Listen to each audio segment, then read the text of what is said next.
હવે આપણે અંતરાલના વિવિધ પ્રકાર જોઈએ કે અંતરાલ એટલે શું. તમે લોકો અંતરાલ શબ્દ તમારા માટે થોડોક નવો છે, પણ એનો ઉપયોગ કંઈ તમારા માટે નવો નથી. એનો ઉપયોગ આપણે કરીએ છીએ એટલે આપણે આવી રીતે કૌંસ લખીએ છીએ, આવી રીતે કૌંસ લખી રહ્યા છે. આ બધા એક પ્રકારના અંતરાલ છે. માત્ર થોડો શબ્દ નવો આવે છે, બાકી કઈ વસ્તુ નવી છે નહીં. હવે અંતરાલ એટલે શું? અંતરાલ એટલે એક પ્રકારનો કૌંસ છે, બીજું કંઈ જ છે નહીં.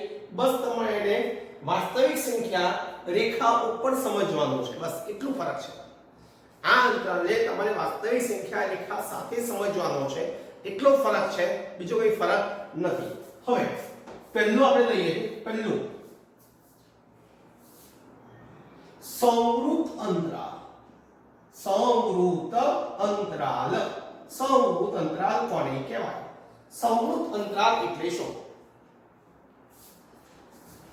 આ શું છે ભાઈ? વાસ્તવિક સંખ્યા રેખા. બધા બોલશે હા છે ને, રાઈટ? એટલે વાસ્તવિક સંખ્યા રેખા આને કહેવાય. આ બધા જ અંતરાલો આજ્ઞા ઉપગણ કહેવાય. હા, આ બધા જ અંતરાલો વાસ્તવિક સંખ્યા આજ્ઞા ઉપગણ કહેવાય છે. તો આને શું કહેવાય? વાસ્તવિક સંખ્યા રેખા. તો બધાને ખબર છે બેટા. આને શું કહેવાય? 0. અહીંયા હું સંખ્યા લખી રહ્યો છું, -1 -2 -3. એવી અહીંયા લખું છું 1 2 3 4 લખે. વાસ્તવિક સંખ્યા રેખાઓ પર કોઈ સંખ્યા લખી શકે, આપણને ખબર છે. હવે સંવૃત અંતરાલ. તો સંવૃત અંતરાલ સમજીએ એ પહેલા આપણે એનો સંકેત સમજી લઈએ. તો સંવૃત અંતરાલ છે શું? આવો જે મોટો કૌંસ છે એને સંવૃત અંતરાલ કહેવાય છે. આવો જે મોટો કૌંસ હોય એને સંવૃત અંતરાલ કહેવાય. હવે સંવૃત અંતરાલ એટલે શું? આ તો એનો સિમ્બોલની વાત થઈ. આપણે એનો સંકેત લખી નાખીએ છીએ કે મોટો કૌંસ કહેવાય. હવે મારે -3 થી શરૂઆત કરીને 4 સુધીની બધી સંખ્યાઓ એક કૌંસમાં લખવી છે, એક બ્રેકેટમાં લખવી છે. -3 થી શરૂ કરીને 4 સુધીની બધી જ સંખ્યાઓ મારે એક કૌંસમાં બ્રેકેટમાં લખવી છે. તો એની કેવી રીતે લખાય? પણ જોડે જોડે -3 નો પણ સમાવેશ થવો જોઈએ અને 4 નો પણ સમાવેશ થવો જોઈએ. એવું ન બનવું જોઈએ કે -3 ના આવે 4 ના આવે, એવું નહીં. -3 નો भी સમાવેશ કરવો છે. જ્યારે કોઈ પણ સંખ્યા રેખા ઉપર કોઈ સંખ્યાનો સમાવેશ કરવો હોય તો તમારે એને ડાર્ક પોઈન્ટ કરી નાખવાનો. કોઈ સંખ્યાનો સમાવેશ કરવો હોય તો ડાર્ક પોઈન્ટ કરી નાખવાનો. હવે ધારો કે આ વચ્ચે તમામ સંખ્યાઓ જે છે એને હું x કહી રહ્યો છું. જેટલી સંખ્યા હશે એની અંદર પૂર્ણાંક સંખ્યા भी આવશે, અપૂર્ણાંક સંખ્યાઓ भी આવશે, સમય भी આવશે, અસમય भी આવશે, અસંખ્ય સંખ્યાઓ વચ્ચે આવે. એમની વચ્ચે અસંખ્ય સંખ્યાઓ સમજી લઈએ છે. તો આપણે એવી સંખ્યા જોઈએ છે કે જે -3 થી શરૂઆત થાય અને 4 ની વચ્ચે આવે. એ -3 less than equal to x, એટલે x ની કિંમત કેવી હોવી જોઈએ? તો -3 જેટલી, ઇક્વલ ટુ લખ્યું છે એટલે આના જેટલી કહેવાય. લેસ ધેન લખ્યું એનાથી મોટી કહેવાય. એટલે આનાથી મોટી અને આના જેટલી કે એનાથી નાની. એટલે -3 થી મોટી અથવા એના જેટલી, 4 થી નાની અથવા એના જેટલી. અને આ જે લખ્યું છે એને જો આપણે કૌંસના સ્વરૂપમાં લખવું હોય, બ્રેકેટના સ્વરૂપમાં લખવું હોય તો આપણે એને આમ લખી શકીએ -3 અલ્પવિરામ 4. તો આ જે છે એને સંવૃત અંતરાલ કહેવાય. તો આ થયો તમારો સંવૃત અંતરાલ થયો. એ સંવૃત અંતરાલ એટલે શું છે?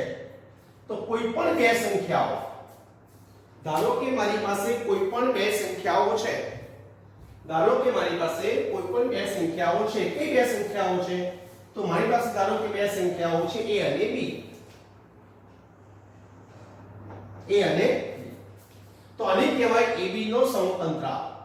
તો આપણે એને આવું લખી શકીએ સંવૃત અંતરાલ AB બરાબર છગડીયા કૌંસમાં x એ એવી સંખ્યા છે કે જેની કિંમત a અને b ની વચ્ચે છે, a અને b ની વચ્ચે છે, જ્યાં x belongs to r, જ્યાં x belongs to r.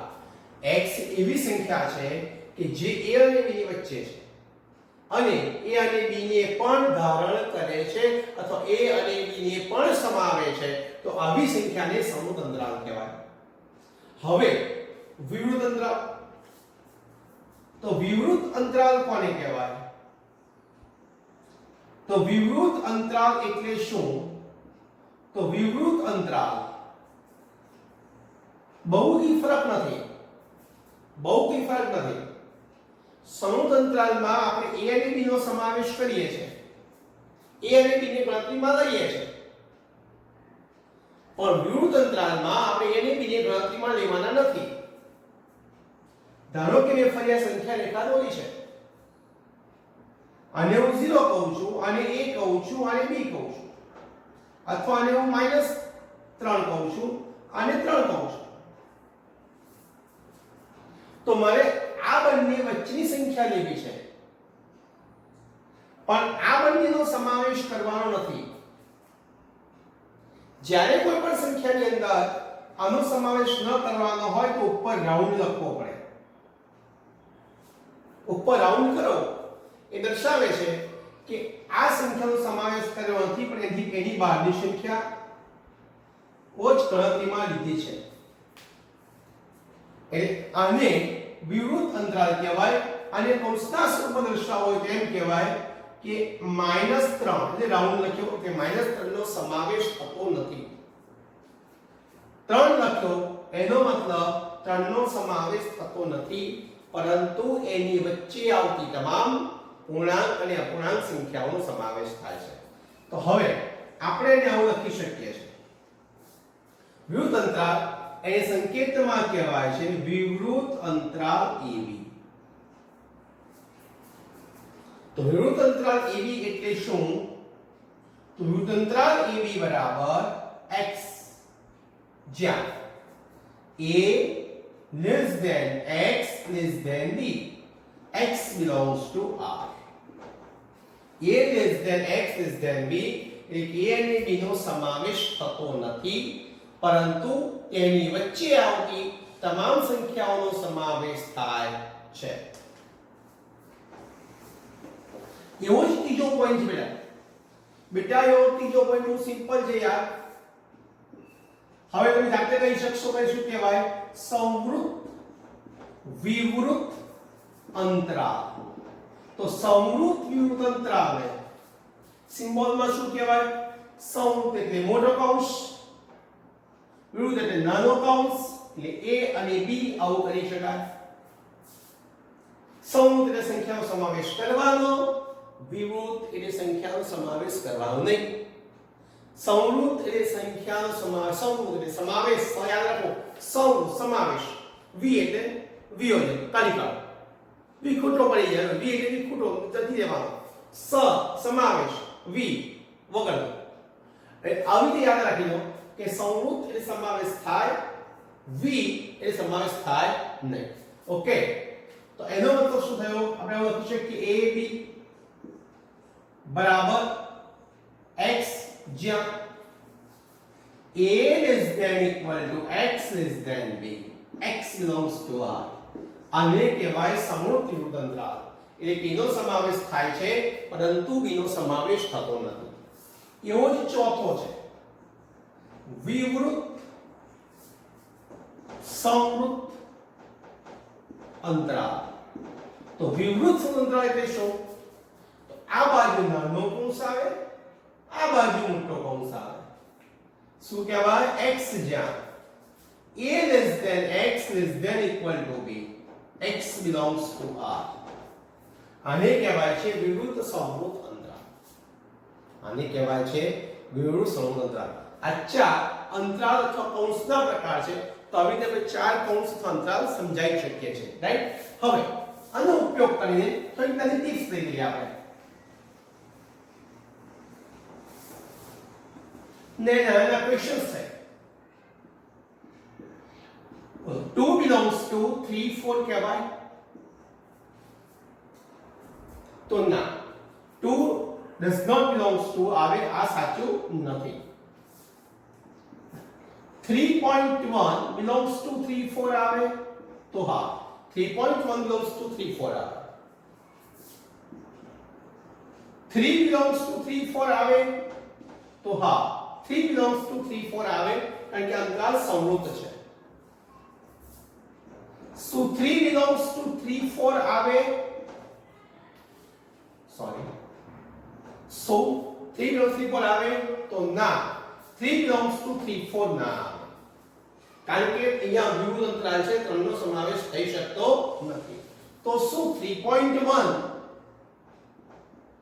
belongs to 3 4 આવશે હા એ આવશે કારણ કે 3 કરતા સંખ્યા મોટી છે માત્ર 3 અને 4 નો સમાવેશ નહીં કરવાનો એના પછી કોઈ પણ સંખ્યા આવે તો આપણે એનો સમાવેશ કરી શકીએ છીએ તો આવી રીતે તમે કોઈ બી કન્સેપ્ટ સમજાવી શકો છો રાઈટ તો આવી રીતે અંતરાલના પ્રકાર તમે સમજાવી શકો છો બાળકો ક્લિયર છે ઓકે હવે આગળની વાત કરી રહ્યા છીએ અનંત અંતરાલના ઉપર અનંત અંતરાલ x x greater than equal to 0 x belongs to r આને કહેવાય છે 0 થી ઇન્ફિનિટી ઇન્ફિનિટી ની બાજુમાં હંમેશા અંતરાલ જ આવે ઇન્ફિનિટી ની બાજુમાં હંમેશા વિવૃત અંતરાલ જ આવે એવું હંમેશા યાદ રાખી દેવાનું નેક્સ્ટ x જ્યાં x greater than 0 x belongs to r આને કહેવાય 0 થી ઇન્ફિનિટી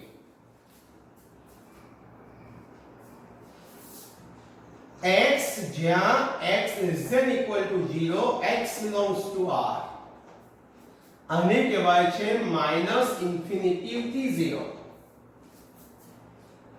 રાઈટ આ સાઈડ 0 છે ક્લિયર એટલે માઈનસ ઇન્ફિનિટી થી 0 x less than 0 x belongs to r તો આને કહેવાય છે માઈનસ ઇન્ફિનિટી થી 0 બરાબર અનંત અંતરાલના ગણ કહેવાય અને શું કહેવાય છે અનંત અંતરાલના ગણ કહેવાય છે તો આવી રીતે આપણે અનંત અંતરાલના ગણ સમજાવી શકીએ છીએ તો કોઈ પણ અંતરાલના આખલા ક્વેશ્ચન્સ આવે શોર્ટ ક્વેશ્ચન્સ બહુ આવે અંતરાલના કે ભાઈ આની અંદર કયો ગણ આવે કે કયો ના આવે તો તમને ખબર પડવી જોઈએ બેટા આની અંદર બે વસ્તુ ક્લિયર રાખવાની એક અંતરાલનું સ્વરૂપ અને અસમતાનું સ્વરૂપ મેં જે તમને પોઈન્ટ્સ ભણાવ્યા એમાં બંને પોઈન્ટ્સ તમને ભણાવ્યા છે તો તમે માઇન્ડમાં એકદમ બહુ ક્લિયર કરી નાખજો કે અંતરાલનું સ્વરૂપ કોને કહેવાય અને અસમતાનું સ્વરૂપ કોને કહેવાય તો જે મેં આ જે સ્વરૂપ લખ્યું છે એ અંતરાલનું સ્વરૂપ છે જ્યારે આ જે સ્વરૂપ છે એ અસમતાનું સ્વરૂપ છે આને અંતરાલ સ્વરૂપ કહેવાય અને અસમતાનું સ્વરૂપ કહેવાય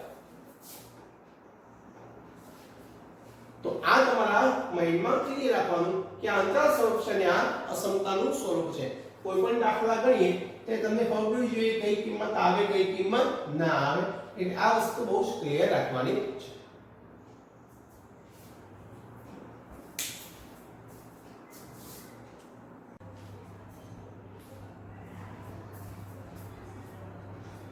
હવે ગણ સિદ્ધાંતની કેટલીક વ્યાખ્યાઓ અને એની વ્યાખ્યાઓ જોઈએ છે એનો આપણે ઉપયોગ કરીએ બાળકો આ વ્યાખ્યાઓ અને આ વ્યાખ્યાકૃતિ તમને જેટલી સારી રીતે આવડતી હશે ને એટલે તમને દાખલાઓ બહુ સારી રીતે તમે સોલ્વ કરી શકશો ગણના દાખલાની અંદર વ્યાખ્યાકૃતિની આ ગુણધર્મો એ સૌથી અગત્યનો ભાગ ભજવે છે હવે વ્યાખ્યાકૃતિ બધાને ખબર છે કે જ્હોન વેન નામનું એક પ્રાણી થઈ ગયું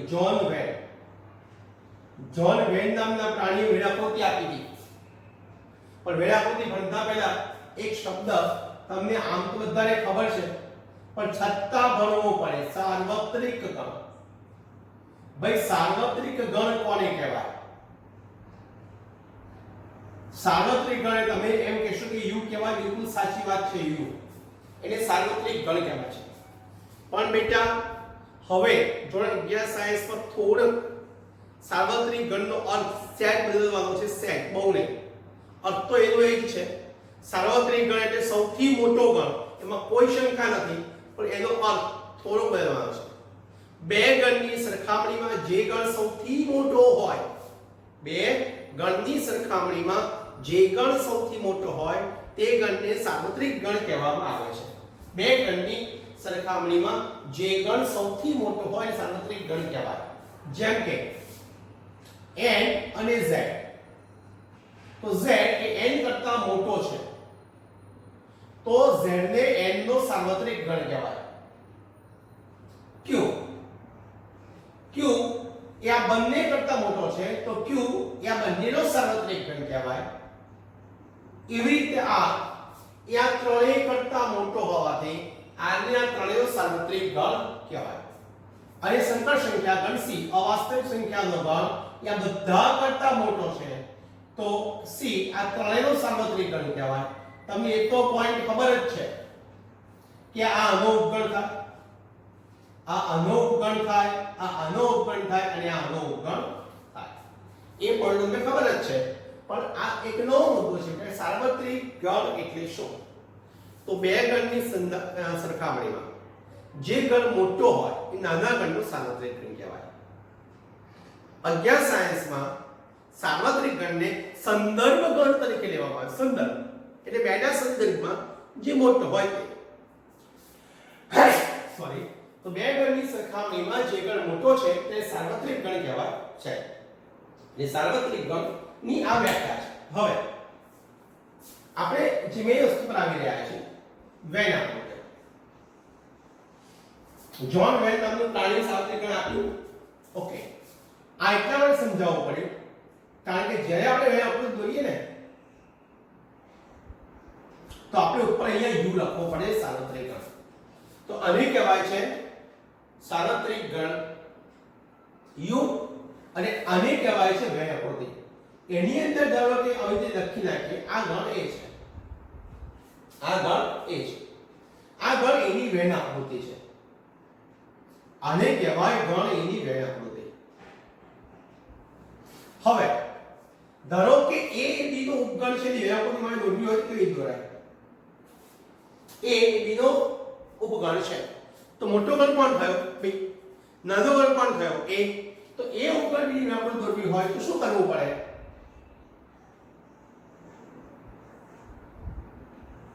આ નાનો ગણ, આ મોટો ગણ, આ u, તો આ ગણ કયો હશે? b.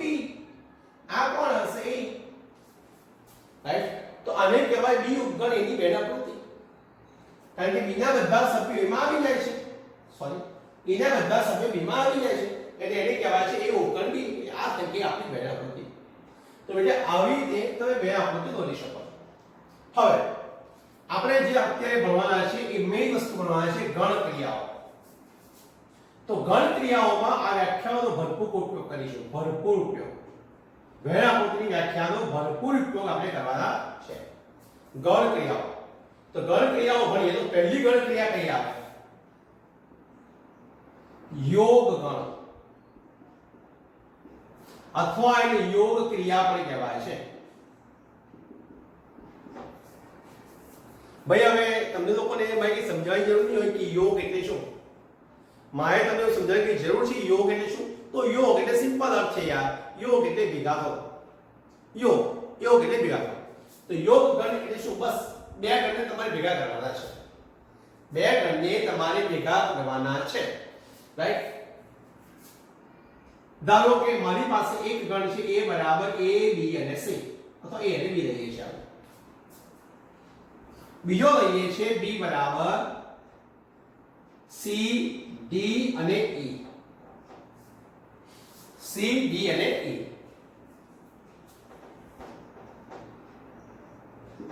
d અને e. ઓકે.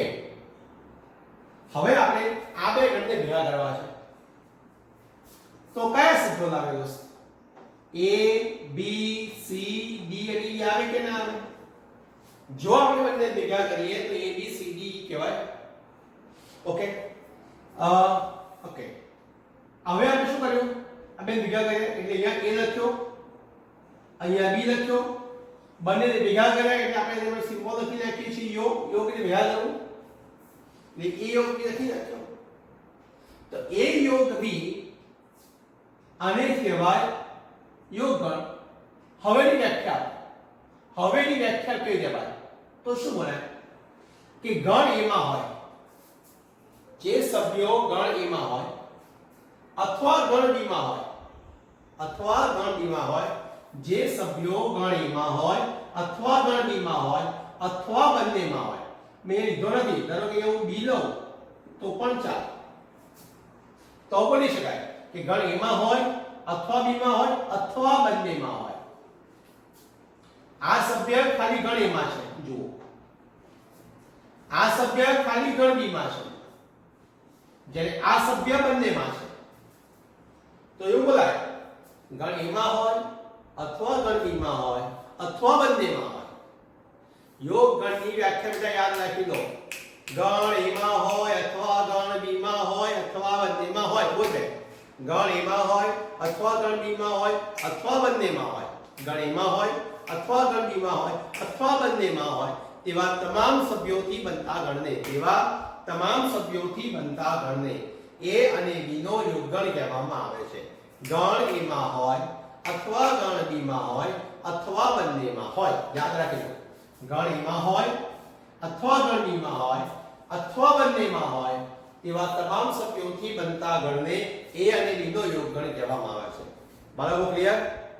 યસ, ગણ એમાં હોય અથવા ગણ બીમાં હોય અથવા બંનેમાં હોય તેવા તમામ સભ્યોથી બનતા ગણને એ અને બી નો યોગગણ કહેવામાં આવે છે.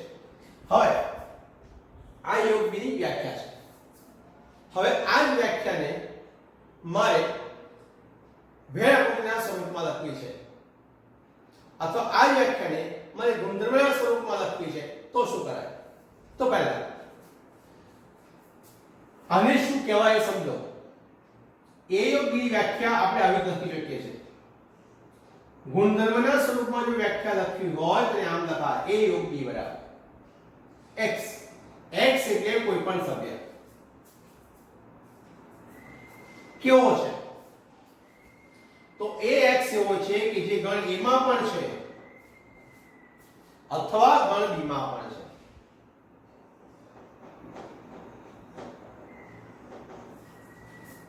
જે સભ્ય ગણ એમાં હોય અથવા ગણ બીમાં હોય એવા તમામ સભ્યોથી બનતો ગણ આને ગુણધર્મનું સ્વરૂપ કહેવાય. આ જે સ્વરૂપ છે ને એને ગુણધર્મનું સ્વરૂપ કહેવામાં આવે છે. ગણની વ્યાખ્યાનું આ ગુણધર્મનું સ્વરૂપ છે દોસ્તો. હવે આ જ વસ્તુ મારે વેણ આકૃતિના સ્વરૂપમાં લખવી છે.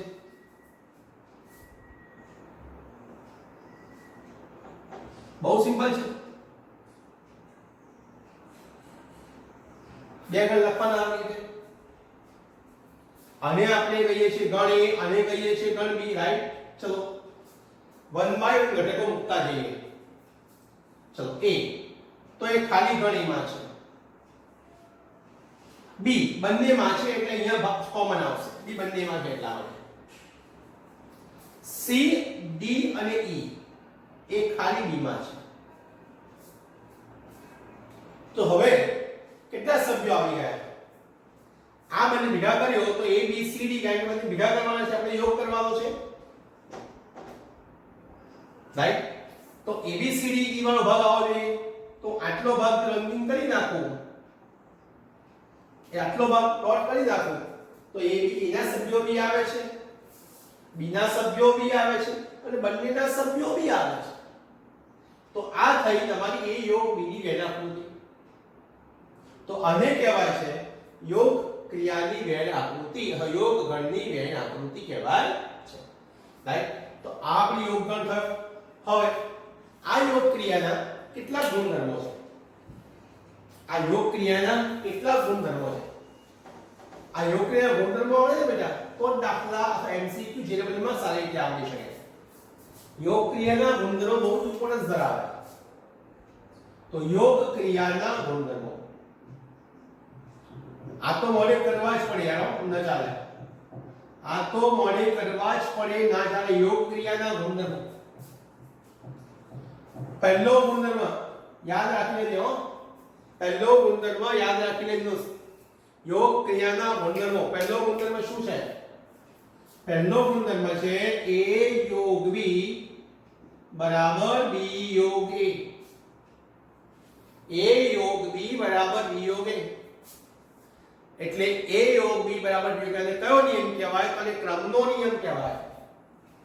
અને ક્રમનો નિયમ, ગણમાં બી ક્રમનો નિયમ સાચો છે એવું સાબિત કરે છે. ગણમાં પણ ક્રમનો નિયમ એકદમ સાચો છે એવું સાબિત થાય છે. a યોગ b બરાબર b યોગ a, એનો મતલબ એવો થયો કે જેમ તમે 2 + 3 = 3 અને 3 + 2 બંને પરિણામ સરખું આવે છે, સેમ એવી રીતે ગણની અંદર બી તમે a યોગ b કરો કે b યોગ a કરો, એનાથી પરિણામમાં કોઈ ફરક પડતો નથી. એટલે આને કહેવાય છે ક્રમનો નિયમ. બીજો નિયમ છે જૂથનો નિયમ.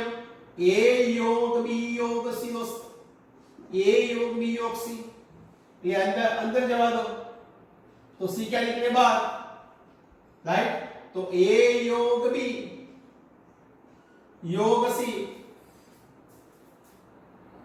बाहर वाली अंदर तो अंदर वाली बाहर, बाहर वाली अंदर तो अंदर वाली बाहर. नियम जूथनो नियम क्या है?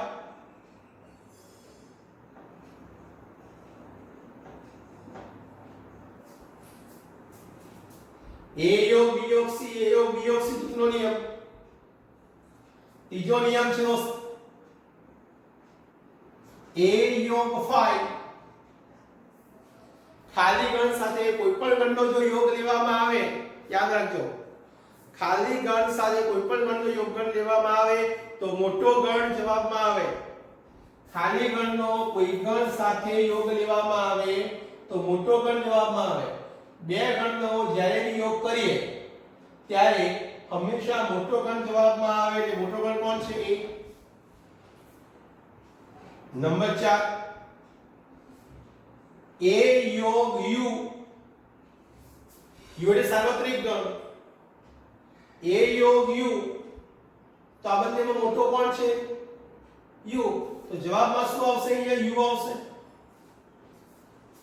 એટલે a યોગ u બરાબર u થઈ ગયો. અને પાંચમો છંદો a યોગ a, કોઈ પણ ગણનો પોતાના જ ગણની સાથે જો યોગ લેવામાં આવે તો પોતે ને પોતે પાછો મળે. એટલે a યોગ a બરાબર કોણ આવી ગયો? a. તો a યોગ a બરાબર કોણ છે? a. તો આવી રીતે તમે સમજી શકો છો કે a યોગ a બરાબર a. તો આ આખો જે પોઈન્ટ છે એ યોગ ગણનો પોઈન્ટ છે, તો યોગ ક્રિયા કહેવાય. ફરીવાર એકદમ ફાસ્ટ બોલી જાઉં છું, શાંતિ સમજો બેટા. યોગ ગણની વ્યાખ્યા શું કહેવાય? તો ગણ એમાં હોય અથવા ગણ બીમાં હોય અથવા બંનેમાં હોય તેવા તમામ સભ્યોથી બનતા ગણને a અને b નો યોગગણ કહેવામાં આવે છે. યોગગણની વ્યાખ્યા ગુણધર્મના સ્વરૂપમાં છે. a યોગ b બરાબર x, જ્યાં x a માં હોય અથવા x b માં હોય, આટલું જ લખવાનું છે, રાઈટ? એટલે ગુણધર્મ થઈ ગયો. અથવા શબ્દની અંદર અથવા ને અને બંને આવી જાય છે. અથવાની શબ્દની અંદર અને અથવા અભિપ્રેત થયેલા છે, બંને આવી ગયા છે એવું કહેવાય છે. આને કહેવાય વેણ આકૃતિ, રાઈટ? ગણ એના શબ્દો લખ્યા છે, ગણ બીના શબ્દો લખ્યા, બંનેમાં કોમન થઈ લખ્યા અને બધા જ ભાગને આપણે લાઈન દોરી દીધી. એટલે એ યોગની વેણ આકૃતિ થઈ ગઈ. પછી યોગ ક્રિયાના ગુણધર્મો છે. a યોગ b બરાબર b યોગ a, એટલે ક્રમનો નિયમ. a યોગ b યોગ c બરાબર a યોગ b યોગ c, જૂથનો નિયમ. a યોગ 5 બરાબર a, a યોગ u બરાબર u. આ બંને ગુણધર્મો બહુ ધ્યાનથી બેટા સમજજો, બહુ જ કામના છે. કે બે ગણનો જ્યારે આપણે યોગ કરીએ ત્યારે હંમેશા મોટો ગણ જવાબમાં આવે છે. બે ગણનો યોગ કરીએ ત્યારે મોટો ગણ હંમેશા જવાબમાં આવે છે. આ થયો આપણો યોગ ક્રિયાનો પોઈન્ટ.